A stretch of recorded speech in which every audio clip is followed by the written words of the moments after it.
Hello friends, पिछले video में हमने एमएस एक्सेल में देखा कि पायलट चार्ट क्या है, मैप क्या होते हैं और 3D मैप क्या है और इनको हम एक्सेल में किस तरीके से यूज करते हैं।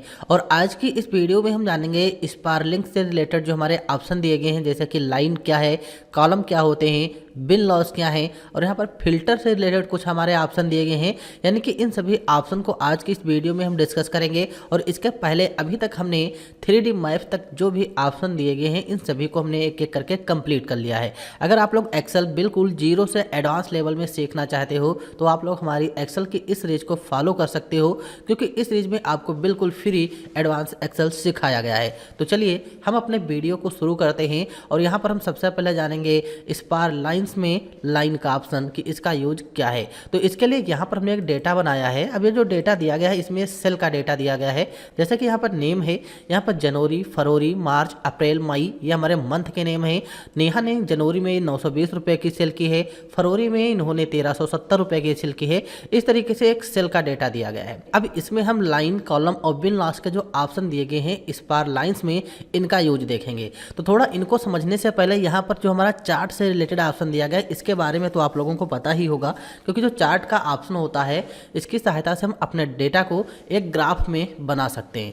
लेकिन यहाँ पर जो हमारा चार्ट का विकल्प है इसकी सहायता से हम पूरे के पूरे डेटा को एक साथ ग्राफ में बना सकते हैं। अभी हमसे ये कहा गया जो नेहा है, नेहा का केवल हमको एक चार्ट बनाना है या नीलम का केवल एक चार्ट बनाना है, तो इन चार्ट की सहायता से हम नहीं बना सकते हैं। तो उसके लिए यहाँ पर जो हमारा स्पार लाइन्स का ऑप्शन दिया गया है इसकी सहायता से हम बना सकते हैं। तो ये चीज़ आप लोग समझ गए होंगे कि चार्ट ऑप्शन जो होता है इसकी सहायता से हम एक साथ पूरे के पूरे डेटा को ग्राफ में यानी चार्ट में कन्वर्ट करते हैं। और स्पार लाइन्स में जो ऑप्शन दिए गए हैं इसकी सहायता से हम सिंगल व्यक्ति का डेटा जो होता है उसको हम चार्ट में कन्वर्ट कर सकते हैं। तो जैसे कि हम यहाँ पर क्लिक करेंगे, हम चाहते हैं जो नेहा है, नेहा का एक हमको ग्राफ चाहिए जो कॉलम में हो या फिर लाइन किसी भी में हो, हमें नेहा का एक ग्राफ चाहिए। तो यहाँ पर क्लिक करेंगे और लाइन का जो ऑप्शन दिया गया लाइन पर हमें क्लिक कर देना है। लाइन पर क्लिक कर देना है। अब यहाँ पर देखो दिया है डेटा रेंज। डेटा रेंज में हम इस वाले डेटा को सेलेक्ट कर लेंगे। जैसे नेहा का पूरा डेटा सेलेक्ट किया, फिर यहाँ पर दिया है लोकेशन रेंज, यानी कि कहाँ पर हम चार्ट इंसर्ट करना चाहते हैं। फिलहाल हम यहाँ पर कर्सर रखेंगे जहाँ पर हमारा प्रेजेंट टाइम में सिलेक्शन है, यहीं पर हम चार्ट इंसर्ट करना चाहते हैं। तो यहाँ पर उसी का एड्रेस देंगे और ओके पर क्लिक कर देना है। तो ओके पर जब क्लिक कर देंगे तो यहाँ पर हमारा लाइन चार्ट आ जाएगा। अब ये छोटा है, इसका साइज बढ़ाना है तो यहाँ से थोड़ा हम साइज बढ़ा लेंगे और इस तरीके से मैं अपने डेटा को थोड़ा सेलेक्ट करके और यहाँ से भी साइज बढ़ा लेंगे। कुछ ऐसे इस तरीके से साइज बढ़ा लेंगे ताकि आप लोगों को चीज़ें जो है आसानी से समझ में भी आ जाएं। तो हम अपने डेटा को कर लेंगे यहाँ से सेलेक्ट और थोड़ा सा यहाँ पर हम रो की जो हाइट है इंक्रीज कर लेते हैं। तो यहाँ पर आप लोग समझ गए होंगे जो नेहा है, नेहा का हमने यहाँ पर एक लाइन चार्ट बना लिया है। जब हम यहाँ पर लाइन चार्ट बनाएंगे तो इससे रिलेटेड है कि यहाँ पर डिजाइन का ऑप्शन आ जाएगा जो हमारा स्पार लाइन टूल से रिलेटेड है। और डिजाइनिंग से ये होता है कि जो यहाँ पर हमने लाइन चार्ट बनाया है इसकी हम एडिटिंग कर सकते हैं। एडिटिंग का मतलब होता है इसको हम किस डिजाइन में रखना चाहते हैं। जैसे कि यहाँ पर एडिट डेटा का ऑप्शन दिया गया है, इस पर क्लिक कर लेंगे। अब यहाँ पर देखो दिया गया है edit single spar line data, इस पर क्लिक कर देंगे। मान लीजिए डेटा में हमने कहीं पर भी कोई डेटा इंक्रीज कर दिया है तो हम पूरा सेलेक्ट करके फिर से उसको एडिट कर सकते हैं। ओके कर देंगे, उसी के हिसाब से अपडेट हो जाएगा। तो ये चीज आप लोगों को समझ में आ गई होगी। फिर यहाँ पर देखो एक दिया गया एडिट ग्रुप लोकेशन। अगर हमने पूरे डेटा को ऐसे ग्रुप कर लिया है और उसको एडिट करना चाहें तब हम इस वाले ऑप्शन का यूज यहाँ पर करते हैं। फिर इसके बाद नेक्स्ट यहाँ पर देखो दिया गया है डिजाइन में एक हमारा दिया गया है लाइन। तो लाइन को हमने यहाँ पर यूज ही किया है। अब इसको हम समझेंगे कैसे। समझना इसको ऐसे है जैसे कि यहाँ पर जनवरी की सेल 920 है तो सबसे नीचे हमारा पॉइंट आएगा। फिर फरवरी की सेल 1370 रुपये है तो ये ऊपर जाएगा। फिर मार्च की सेल 1070 रुपये है। फिर इस तरीके से हमारा एक ग्राफ यहाँ पर बनता है। अभी जैसे इसको कॉलम में कन्वर्ट करना तो यहाँ पर कॉलम चार्ट दिया गया, क्लिक कर देना है। अब आप लोग यहाँ पर आसानी से समझ सकते हो। कॉलम चार्ट में देखो 920 रुपये तो ये हमारा ग्राफ है। फिर यहाँ पर 1370 रुपये तो ये कुछ ऊपर है, यानी कि ये कॉलम का साइज थोड़ा बड़ा है। फिर 1070 रुपये डाउन है। इसी तरीके से कम ज़्यादा होता रहता है।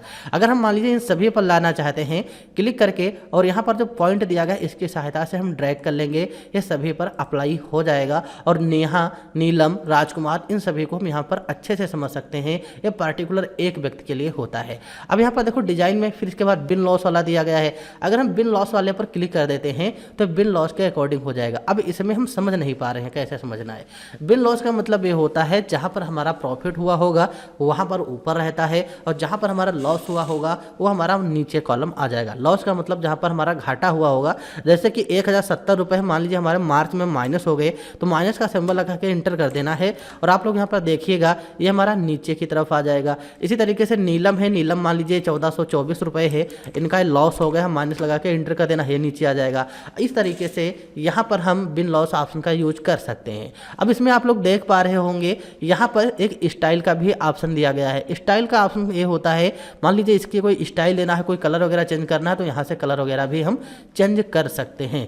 अब यहाँ पर देखो दिया है हाई पॉइंट, अगर हम हाई पॉइंट पर क्लिक कर देंगे तो जो हाईएस्ट नंबर है वो यहाँ पर हाईलाइट हो जाएगा। अभी जैसे 1370 रुपये है नेहा में, तो एक कलर यहाँ पर हाईलाइट हो रहा है, लेकिन अभी कलर कम हाईलाइट हो रहा है, हम चाहते हैं हाई पॉइंट जो है इसका कलर ही चेंज कर देना है। तो यहाँ पर आना है मार्क कलर्स में, मार्क कलर्स में आना है और हाई पॉइंट में आना है। जैसे रेड पर क्लिक कर देंगे तो जो हमारा हाई पॉइंट है उसका कलर कौन सा हो जाएगा, रेड कलर का हो जाएगा। फिर यहाँ पर जैसे दिया लास्ट पॉइंट, अगर हम लास्ट पॉइंट पे क्लिक करते हैं तो जब सबसे हमारा लास्ट पॉइंट होगा उसका कलर उसके हिसाब से हो जाएगा। जैसे लास्ट पॉइंट में आते हैं, मान लीजिए हम यहाँ पर येलो करते हैं तो सबसे लास्ट का पॉइंट हमारा येलो हो जाएगा। अब यहाँ पर 1384 रुपये है नेहा में सबसे नीचे, तो यहाँ पर रेड कलर का है। रेड कलर का इसलिए क्योंकि सबसे पहले हमने हाई पॉइंट पर क्लिक किया, इसी लास्ट पॉइंट चेंज नहीं हुआ है। तो इस तरीके से हम इसको यूज कर सकते हैं। अगर हम यहाँ पर लो पॉइंट में आते हैं और लो पॉइंट का कलर चेंज कर लेते हैं तो लो पॉइंट यानी जो माइनस में चला गया है वो कलर यहाँ पर चेंज हो जाएगा। अगर हम स्पार लाइन में आएंगे और इसका जो भी कलर रखना चाहें यहाँ से हम स्पार लाइन का कलर चेंज कर सकते हैं। तो इस तरीके से हम जैसे फॉर्मेटिंग करना चाहें उस हिसाब से कर सकते हैं। यहाँ से भी हम लास्ट पॉइंट को एडजस्ट कर सकते हैं, फर्स्ट पॉइंट को एडजस्ट कर सकते हैं, मतलब यहाँ पर भी हम चेंजेस कर सकते हैं। तो ये चीज़ आप लोग समझ गए होंगे। फिर यहाँ पर एक एक्सेस का मिलेगा, जैसे डेटा एक्सेस टाइप है, डेटा एक्सेस टाइप में हम अपने डेटा को कन्वर्ट करना चाहें कर सकते हैं। फिलहाल इसके ऊपर एक प्रोजेक्ट बनाया जाएगा जिसमें जो छोटे मोटे हमारे ऑप्शन रह जाते हैं इनको हम अच्छे से वहाँ पर कंप्लीट कर लेंगे। फिर यहाँ पर देखो दिया गया है ग्रुप। ग्रुप का मतलब क्या होता है, जैसे कि नेहा का हमने चार्ट बनाया, यहाँ पर पूरा हमने एक साथ ड्रैग कर दिया तो एक ग्रुप बन जाएगा। अगर हम इसको अनग्रुप करना चाहें तो यहाँ पर अनग्रुप का ऑप्शन दिया गया, क्लिक कर देंगे, डेटा हमारा अनग्रुप हो जाएगा, जिसको चाहे उसको सेलेक्ट कर सकते हैं। फिर पूरा सेलेक्ट कर लेंगे और यहाँ से ग्रुप कर देंगे, फिर पूरा डेटा हमारा एक साथ ग्रुप हो जाएगा। तो ये चीज़ आप लोगों को समझ में आ गई होगी। फिर यहाँ पर देखो दिया गया क्लियर ऑप्शन।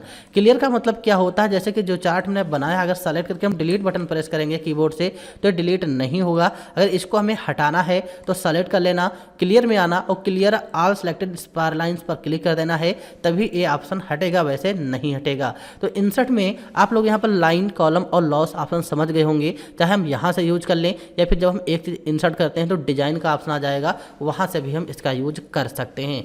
फिर नेक्स्ट ऑप्शन देखो, इसके बाद दिया गया है फिल्टर्स। फिल्टर्स का काम क्या होता है, फिल्टर्स में जैसे कि यहाँ पर दिया गया है स्लाइसर और यहाँ पर देखो दिया गया है टाइम लाइन। स्लाइसर और टाइम लाइन ऑप्शन दिया गया है, ये क्या है, तो ये दोनों ऑप्शन जो है हमारे फिल्टर से रिलेटेड हैं। अगर हम अपने डेटा को फिल्टर करना चाहें, फिल्टर का मतलब ये होता है, मान लीजिए यहाँ पर हमने एक डेटा बनाया बहुत बड़ा, यहाँ पर हमने एक बहुत ज़्यादा डेटा बनाया हुआ है, यहाँ पर नेम है, यहाँ पर हमारे आइटम नेम है, यहाँ पर स्टेट है, यहाँ पर सेल अमाउंट है और यहाँ पर डेट लिखा हुआ है। ये हमारा क्या है, एक प्रकार का डेट है, थोड़ा फॉर्मेट इसका चेंज हो गया है। तो होम में आना, जर्नल में और यहाँ पर डेट पर हम क्लिक कर लेंगे, डेट पर क्लिक कर लेंगे और डेट हमारी यहाँ पर चेंज हो जाएगी। तो अब इसमें हमें फिल्टर करना है। मान लीजिए कहीं पर भी हम काम कर रहे हैं, कहीं पर भी हम काम कर रहे हैं, वहाँ पर ये हमसे कहा गया कि यहाँ पर जो डेटा दिया गया है इसमें जैसे स्टेट वाइज है, उत्तर प्रदेश है, दिल्ली है, बिहार है, आंध्र प्रदेश है, राजस्थान है, हमसे ये कहा गया केवल उत्तर प्रदेश का ही डेटा हमको चाहिए, उत्तर प्रदेश का डेटा चाहिए। तो अगर हम एक एक करके यहाँ पर अपने डेटा को ढूंढेंगे, फिर हम कॉपी पेस्ट करेंगे तो टाइम हमारा काफ़ी अधिक जाएगा। तो उसके लिए हम इंसर्ट में यहाँ पर स्लाइसर और टाइमलाइन ऑप्शन यूज कर सकते हैं। लेकिन अभी जैसे कि हम स्लाइसर पर क्लिक करेंगे तो स्लाइसर पर जब हम क्लिक कर रहे हैं तो ये ऑप्शन हमारा काम नहीं करेगा, क्योंकि स्लाइसर और टाइमलाइन ऑप्शन तभी काम करते हैं जब हम अपने डेटा को टेबल के फॉर्मेट में कन्वर्ट करते हैं। तो टेबल के फॉर्मेट में कन्वर्ट करने के लिए इंसर्ट टाइम में आना है और यहाँ पर देखो टेबल ऑप्शन दिया गया है जिसकी शॉर्टकट कंट्रोल टी होती है, क्लिक कर देना है। तो इस पर हम क्लिक करेंगे, क्रिएट टेबल का ऑप्शन आ जाएगा और ओके पर क्लिक कर देना है। तो जब हम ओके पर क्लिक करेंगे ऑटोमेटिक हमारा डेटा टेबल के फॉर्मेट में रेडी हो जाएगा। और जब ये टेबल के फॉर्मेट में रेडी होता है तो यहाँ पर एक ऑप्शन हमारा आ जाएगा डिजाइन का, एक ऑप्शन हमारा यहाँ पर डिजाइन टाइप का आ जाता है। अब डिजाइन की सहायता से हम अपने डेटा में जो भी डिजाइनिंग करना चाहें वो कर सकते हैं। जैसे कि यहाँ पर देखो दिया गया है टेबल स्टाइल। टेबल स्टाइल का जो ऑप्शन दिया गया है इस पर क्लिक कर लेंगे। यहाँ से हम अपने डेटा को जिस भी स्टाइल में रखना चाहें, जैसे इस पर क्लिक कर देंगे वही स्टाइल हमारे डेटा पर हो जाती है। इस पर क्लिक कर देंगे, इस स्टाइल में हम डेटा को बना सकते हैं। फिर यहाँ पर देखो दिया गया है table style option. Table style option का मतलब होता है जैसे कि जो डेटा दिया गया है इसमें हम कौन सा कॉलम शो करना चाहते हैं, नहीं शो करना चाहते हैं। जैसे कि यहाँ पर फिल्टर बटन, आप लोग यहाँ पर देख पा रहे होंगे छोटे छोटे फिल्टर बटन दिखाई दे रहे हैं। मान लीजिए इनको हमें नहीं रखना है। जो हेडर है जिसमें name, item, state, sale amount, type है, इसमें जो फिल्टर के बटन दिए गए हैं हम इनको नहीं रखना चाहते हैं, तो यहाँ से टिक हटा देंगे। फिल्टर बटन से टिक हटा देना है और इसमें जो हमारे फिल्टर बटन थे वो सारे के सारे हाइड हो जाएंगे। फिर हम फिल्टर बटन पर क्लिक करेंगे तो फिल्टर बटन आ जाएंगे। अब यहाँ पर देखो हेडर रो है, अगर टिक हटा देंगे तो हेडर रो हमारा गायब हो जाएगा। अगर हम हेडर रो पर क्लिक करेंगे तो हेडर रो हमारा आ जाएगा। अगर हम फर्स्ट कॉलम पर क्लिक करेंगे तो फर्स्ट कॉलम जो है बिल्कुल सिंपल हो जाएगा। अगर हम यहाँ टिक हटा देंगे तो कुछ इस तरीके से हो जाता है। ये चीज़ डिज़ाइन के हिसाब से भी अप्लाई होती है। जैसे कि मान लीजिए हम इस वाले डिज़ाइन को यहाँ पर अप्लाई करते हैं, फिर हम फर्स्ट कॉलम पर क्लिक करेंगे तो फर्स्ट कॉलम पर जैसे ही क्लिक किया जो हमारा पहला कॉलम था बोल्ड हो जाएगा। अगर हम लास्ट कॉलम पर क्लिक करेंगे तो लास्ट कॉलम हमारा बोल्ड हो जाएगा। अगर हम यहाँ पर बैंडेड कॉलम पर क्लिक करेंगे तो ये बैंडेड कॉलम इसमें अप्लाई नहीं होगा, क्योंकि जो डिज़ाइन हम टेबल स्टाइल से लगाएंगे उसी के हिसाब से ये ऑप्शन हमारे काम करते हैं। तो ये चीज़ आप लोगों को समझ में आ गई होगी और जितना प्रैक्टिकल करोगे उतनी ही चीज़ें आपके लिए फ़ायदेमंद होने वाली हैं, क्योंकि इंसर्ट टाइम में हमने टेबल ऑप्शन पहले ही वीडियो में पढ़ाया है। तो ये चीज़ आप लोगों को समझ में आ गई होगी। हम यहाँ पर बात कर रहे हैं फिल्टर ऑप्शन की। तो फिल्टर ऑप्शन जो होता है जब हम अपने डेटा को टेबल के फॉर्मेट में कन्वर्ट करते हैं तो यहाँ पर छोटे छोटे जो पॉइंट हैं यही हमारे फिल्टर के होते हैं और इसकी सहायता से हम अपने डेटा को फिल्टर कर सकते हैं। जैसे कि हमको यहाँ पर जो डेटा दिया गया हम चाहते हैं केवल उत्तर प्रदेश का ही डेटा हमारे पास आए, केवल उत्तर प्रदेश का डेटा आए, तो स्टेट में जो फिल्टर बटन दिया गया यहाँ पर टिक करना है और सेलेक्ट ऑल से टिक हमको हटा देना है। सेलेक्ट ऑल से टिक हटाएंगे और यहाँ पर उत्तर प्रदेश पर सेलेक्ट कर देना है। सेलेक्ट ऑल से टिक हटा के उत्तर प्रदेश पर क्लिक करना है और यहाँ से ओके पर क्लिक कर देना है। अब हमारा जो डेटा दिया गया है ये केवल उत्तर प्रदेश का ही है। ये डेटा जो है एक केवल उत्तर प्रदेश का ही है। तो इस तरीके से हम फिल्टर कर सकते हैं। मान लीजिए अब यहाँ पर एक कंडीशन और आ गई आपके सामने कि उत्तर प्रदेश का डेटा तो चाहिए, लेकिन इसमें से जो प्रिंटर सेल किए गए हैं केवल हमको प्रिंटर का ही डेटा चाहिए। यानी हमने सेल किया है प्रिंटर, लेकिन उत्तर प्रदेश में ही जो प्रिंटर सेल किए हैं वो आए, तो आइटम में जाना और सेलेक्ट ऑल से टिक हटा देना है और प्रिंटर पर क्लिक कर देना है, ओके कर देना है। अब यहाँ पर केवल प्रिंटर का ही डेटा आपके सामने दिखाई देगा। तो इस तरीके से हम इस ऑप्शन का यूज कर सकते हैं। अब मान लीजिए हम पूरा डेटा शो करना चाहें तो यहाँ पर जो फिल्टर बटन दिया गया टिक करना है, सेलेक्ट ऑल पर टिक करके ओके कर देना है। फिर अभी यहाँ पर केवल प्रिंटर का ही डेटा दिखाई देगा। अगर हम इस फिल्टर वाले बटन पर क्लिक करेंगे, सेलेक्ट ऑल पर टिक करेंगे, ओके कर देंगे, तो इस तरीके से हम फिल्टर बटन का यूज कर सकते हैं जिस भी कैटेगरी का आप लोग डेटा चाहते हैं। तो यहाँ से तो हम यूज ही कर सकते हैं, लेकिन हम बात कर रहे थे इंसर्ट टाइम में स्लाइसर और टाइमलाइन की। जब हमारा डेटा टेबल के फॉर्मेट में होता है, अगर हम स्लाइसर पर क्लिक करेंगे तो हमारे सामने इंसर्ट स्लाइसर के ऑप्शन आ जाएंगे। अब जैसे कि यहाँ पर नेम है, मान लीजिए नेम के अकॉर्डिंग फिल्टर करना है, या फिर हम केवल यहाँ पर अभी चाहते हैं आइटम और स्टेट और यहाँ पर हम चाहते हैं सेल अमाउंट और ओके कर देना है। तो यहाँ पर हमने 3 फील्ड पर जब क्लिक किया तो आप लोग यहाँ पर देख पा रहे साइड में 3 फील्ड हमारे सामने आ जाएंगी। एक आ जाएगी स्टेट की, एक आ जाएगी सेल अमाउंट की और एक आ जाएगी हमारे पास यहाँ पर आइटम की। अब यहाँ पर कंडीशन ये आ गई कि यहाँ पर जो डेटा दिया गया है इस डेटा में हमको केवल कीबोर्ड का ही डेटा चाहिए। तो वैसे हम क्या करते थे, जो आइटम में फिल्टर बटन दिया गया है यहाँ पर क्लिक करते थे, फिर कीबोर्ड पे टिक करके ओके करते थे, तब जाके पूरा का पूरा कीबोर्ड आता था। अगर हमने स्लाइसर की सहायता से यहाँ पर इस तरीके के ऑप्शन ऑन किए हैं तो कुछ नहीं करना है, आइटम के अकॉर्डिंग हमको डेटा को यहाँ पर फिल्टर करना है। तो कीबोर्ड पर हम क्लिक कर देंगे। अब यहाँ पर जो डेटा हमारा दिया गया है ये पूरा का पूरा किस चीज़ का डेटा हो जाएगा, कीबोर्ड का हो जाएगा। अगर हम यहाँ पर प्रिंटर पर क्लिक करेंगे तो इसमें कौन सा डेटा हो जाएगा, केवल प्रिंटर का ही हो जाएगा। तो ये चीज़ आप लोग समझ गए होंगे। अगर हम हेडफोन पर क्लिक करेंगे तो यहाँ पर केवल हेडफोन का डेटा हमारा फिल्टर हो जाएगा। तो यहाँ पर जो इंसर्ट स्लाइसर होता है ये फिल्टर का ही काम करता है। अगर हम यहाँ पर डेल्ही पर क्लिक करेंगे तो केवल इसमें डेल्ही का डेटा होगा जो हमने डेल्ही में डेटा सेल किया है। अगर हम यहाँ पर आंध्र प्रदेश पर क्लिक करेंगे तो केवल आंध्र प्रदेश का डेटा सेल होगा। तो ये चीज़ आप लोग समझ गए होंगे। या फिर मान लीजिए कंडीशन हमारे पास ये आ गई कि ऐसा डेटा जो हमने 95,000 रुपये का सेल किया है वो डेटा शो हो जाए। तो यहाँ पर सेल अमाउंट में 95,000 सबसे नीचे दिया गया, क्लिक कर लेंगे तो 95,000 रुपये के जो हमने आइटम सेल किए हैं वो आइटम यहाँ पर आ जाते हैं। तो ये आप लोग समझ गए होंगे कि स्लाइसर का काम क्या होता है। अब जैसे कि पूरा का पूरा डेटा शो कराना हो तो यहाँ पर देखो दिया गया है, क्लिक कर देना है, ऑटोमेटिक पूरा डेटा शो हो जाएगा। तो यहाँ पर आप लोग स्लाइसर के बारे में भी समझ गए होंगे कि स्लाइसर ऑप्शन जो है एक क्या है और इसको हम किस तरीके से इस्तेमाल करते हैं। फिर इसके बाद नेक्स्ट ऑप्शन जो हमारा दिया गया है टाइमलाइन। अब टाइमलाइन ऑप्शन क्या होता है, तो टाइमलाइन ऑप्शन जो है जब हम अपने डेटा में डेट इंसर्ट करेंगे तब ये ऑप्शन काम करेगा। अब कोई ज़रूरी नहीं है कि हम अपने डेटा में डेट इंसर्ट कर लिए है और टाइमलाइन ऑप्शन हमारा काम करे। इसका मतलब ये है कि हमारे डेटा में डेट होना चाहिए और हमारा जो डेटा दिया गया है पायोट टेबल के रूप में कन्वर्ट होना चाहिए। हमारे डेटा में डेट हो और डेटा जो है ये हमारा पायोट टेबल के रूप में एक बनाया गया हो, तब जाके हमारा टाइमलाइन ऑप्शन काम करेगा। क्योंकि टाइमलाइन ऑप्शन जो दिया गया है ये हमारा फिल्टर से ही रिलेटेड है।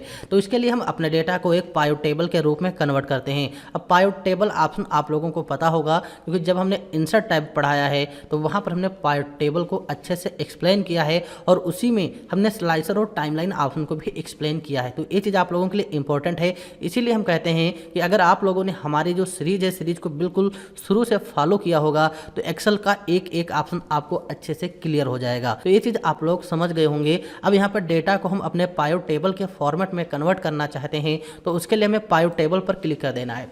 पायोट टेबल पर क्लिक करेंगे। अब यहाँ पर देखो दिया है न्यू वर्कशीट। अगर हम टेबल एक नई वर्कशीट पर लाना चाहते हैं तो न्यू वर्कशीट पर क्लिक करेंगे और यहाँ से हम ओके पर क्लिक कर देंगे। हमारे सामने कुछ इस तरीके का डेटा आ जाएगा, जैसे कि यहाँ पर दिया गया है पायोट टेबल और इस साइड में पायोट टेबल के फील्ड हैं। अब यहाँ पर हम कंडीशन ए चाहते हैं कि यहाँ पर स्टेट शो हो और किस स्टेट में कितने का हमने अमाउंट सेल किया है वो यहाँ पर शो। अभी यहाँ पर अगर देखें तो केवल स्टेट शो हो रहा है और किस स्टेट में हमने कितने की सेल की है वो अमाउंट यहाँ पर शो हो रहा है और नीचे ग्रांड टोटल भी शो हो रहा है। लेकिन हम चाहते हैं कि हमको ये भी पता चले किस मंथ में किस स्टेट में कितने का माल हमने सेल किया है। तो उसके लिए हमें डेट पर क्लिक कर देना है। उसके लिए हम डेट पर जब क्लिक करेंगे तो यहाँ पर आप लोग देख पाएंगे आंध्र प्रदेश में टोटल हमने आइटम 2,55,800 रुपये का सेल किया है और भी दिसंबर मंथ में। अब दिसंबर मंथ में यहाँ पर प्लस का पॉइंट दिया गया, इस पर क्लिक कर लेंगे तो किस डेट को हमने कितना कितना माल सेल किया है। आंध्र प्रदेश में 2,55,800 रुपये का माल सेल किया है, वो भी हमने दिसंबर मंथ में सेल किया है। अब इस दिसंबर मंथ के प्लस वाले पॉइंट पर क्लिक करेंगे तो दिसंबर मंथ के अंतर्गत जो भी डेट होंगी किस डेट को कितना कितना माल हमने सेल किया है, तो ये हमारा पायोट टेबल का काम होता है। अब यहां पर हम यूज करेंगे टाइमलाइन। वैसे तो यहाँ पर जब हम पायोट टेबल एक जनरेट करते हैं तो ऊपर पायोट टेबल से रिलेटेड डिजाइन और एक एनालाइज का ऑप्शन आ जाता है। ये पायोट टेबल से हैं और यहाँ पर आप लोग देख पा रहे होंगे पायोट टेबल के अंतर्गत ही इंसर्ट स्लाइसर और इंसर्ट टाइमलाइन के विकल्प मिल जाएंगे। चाहे हम यहाँ से यूज कर लें या इंसर्ट में आके यहाँ पर टाइमलाइन पर क्लिक कर देंगे, यहाँ से भी यूज कर सकते हैं। जब हम टाइमलाइन पर क्लिक करेंगे तो हमारे सामने कुछ इस तरीके का ऑप्शन आ जाएगा इंसर्ट टाइमलाइन का और यहाँ पर डेट पर क्लिक कर देना है और यहाँ से हम ओके पर क्लिक कर देंगे। ओके पर जब क्लिक करेंगे तो इस तरीके से डेट का एक फॉर्मेट बन जाएगा। इस तरीके से डेट का एक फॉर्मेट बन जाएगा। अब जैसे कि हम ये देखना चाहते हैं कि हमारा डेटा किस मंथ में सेल हुआ है, जैसे हम अगस्त पर क्लिक करेंगे तो अगस्त में जब क्लिक करेंगे तो यहाँ पर अगस्त में हमने किसी भी प्रकार की कोई सेल नहीं की है। अगर हम सितंबर पर क्लिक करेंगे तो सितंबर में हमने किसी भी प्रकार की कोई सेल नहीं की है। अगर हम नवंबर पर क्लिक करते हैं तो नवंबर में हमने सेल, जैसे टेलही में हमने 17,000 रुपये का सेल किया है नवंबर मंथ में। अब यहाँ पर नवंबर मंथ पर जब हम क्लिक करेंगे तो यहाँ पर किस डेट को हमने नवंबर मंथ में सेल की है वो चीज लिख कर आ जाएगी। उत्तर प्रदेश में हमने 95,000 रुपये का सेल किया है 29 नवंबर को। तो इस तरीके से हम देख सकते हैं। अगर दिसंबर पर क्लिक करेंगे तो दिसंबर में जो हमने सेल की होगी वो आ जाएगी। तो अभी यहाँ पर जो डेट का हमारा टाइमलाइन है ये मंथ में दिया गया है। मान लीजिए हम चाहते हैं इसको डे में करना है तो इसी डेट वाले बॉक्स में यहाँ पर देखो मंथ का ऑप्शन दिया गया है और ऊपर एक क्लियर का दिया गया। क्लियर फिल्टर पर क्लिक करेंगे तो डेटा पूरा आ जाएगा और इसे मंथ वाले पर क्लिक कर लेना है। अगर हम डे के अकॉर्डिंग चाहे तो डे पर क्लिक कर लेंगे। अब जिस भी डेट को हमने यहाँ पर माल सेल किया होगा वो डेट लिखकर आ जाएगी और इसको हम स्क्रॉल भी कर सकते हैं। तो ये चीज़ आप लोगों को पता होना चाहिए। जैसे कि यहाँ पर देख पा रहे होंगे, जैसे 15 पर क्लिक करते हैं तो 15 दिसंबर को जो हमने सेल किया है वो आ गया है। तो यहाँ पर आप लोगों को टाइमलाइन ऑप्शन जो है ये अच्छे से समझ में आ गया होगा कि टाइमलाइन ऑप्शन क्या है और इसको हम किस तरीके से इस्तेमाल करते हैं। तो इंसर्ट में टाइमलाइन ऑप्शन भी क्लियर हो गया होगा कि ये क्या है। फिर इसके बाद नेक्स्ट ऑप्शन देखो यहाँ पर दिया है लिंक। तो ये जो लिंक है इसको हम हाइपर लिंक के नाम से जानते हैं। जो हमारे पुराने सॉफ्टवेयर थे, ऑफिस 13 हो या उसके आसपास के जो हमारे सॉफ्टवेयर हैं, उसमें हमारा हाइपर लिंक के नाम से ऑप्शन था।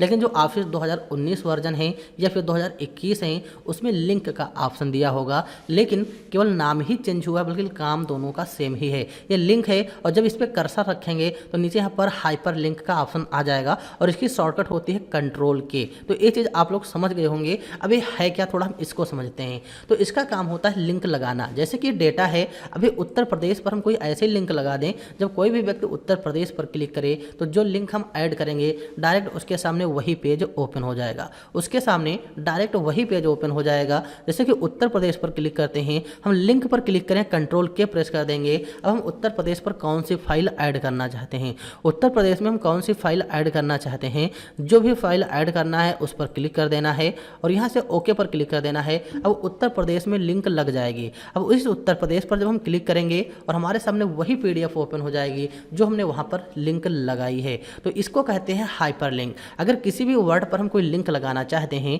तो बस उस पर क्लिक कर लेना। जैसे प्रिंटर पर क्लिक करते हैं, कीबोर्ड से हम कंट्रोल के प्रेस कर सकते हैं या फिर हाइपर लिंक पर क्लिक कर दें। अब यहाँ पर जैसे फाइल दिया गया है, हमारे कंप्यूटर में कहाँ पर फाइल है, उस फाइल को अगर लगाना है तो क्लिक कर देना है इस पर जब क्लिक करेंगे, जैसे कि यहाँ पर हम बोट स्टेप यूज वेबसाइट में जाते हैं। अब इसमें हम कोई इमेज लगाना चाहते हैं तो जो भी इमेज हम लगाना चाहें वो इमेज हम यहाँ से लगा सकते हैं। उसके लिए क्या करना है, बस क्लिक कर देना है और यहाँ से ओके पर क्लिक करना है, फिर ओके पर क्लिक कर देना है। अब यहाँ प्रिंटर का जो ऑप्शन दिया गया, इस पर हमने इमेज लगाई है, तो जैसे ही क्लिक करेंगे इस पर तो उसी तरीके से हमारे पास एक इमेज ओपन होकर आ जाएगी। तो इस तरीके से हम यहाँ पर हाइपर लिंक का ऑप्शन यूज कर सकते हैं। जो लिंक हमने लगाई है, मान लीजिए इसको डिलीट करना है तो इसी लिंक पर राइट क्लिक कर लेना है और यहाँ पर देखो एक ऑप्शन मिलकर आ जाएगा रिमूव हाइपर लिंक, क्लिक कर देना है और यहाँ से हम हाइपर लिंक को हटा सकते हैं। राइट क्लिक करेंगे, रिमूव हाइपर लिंक पर क्लिक कर देंगे तो यहाँ से हम लिंक को हटा सकते हैं। तो यहाँ पर आप लोग समझ गए होंगे कि लिंक ऑप्शन क्या है, स्लाइसर क्या है और टाइमलाइन ऑप्शन क्या होते हैं और इनको हम किस तरीके से यूज करते हैं। तो इस वीडियो में हमने देखा स्पार लाइंस क्या हैं, फिल्टर और लिंक से रिलेटेड जो भी ऑप्शन थे, इन सभी को हमने कंप्लीट कर लिया है और यह वीडियो हमारा काफ़ी बड़ा हो रहा है, तो इसलिए हम इस वीडियो में यहीं तक रखते हैं। और आगे के वीडियो में जो यहाँ पर इंसर्ट टाइप से रिलेटेड हमारा टेक्स्ट, सिंबल, ये सारे के सारे ऑप्शन दिए गए हैं, इन सभी को हम अगले वीडियो में कंप्लीट कर लेंगे एक ही वीडियो में। तो ये वीडियो आप लोगों के लिए इंपॉर्टेंट है। अगर आप लोगों को हमारा यह वीडियो पसंद आया है तो वीडियो को लाइक करना और चैनल पर अगर पहली बार हो तो चैनल को सब्सक्राइब कर लेना ताकि हमारे वीडियो की हर नोटिफिकेशन आप लोगों तक सबसे पहले पहुँचे।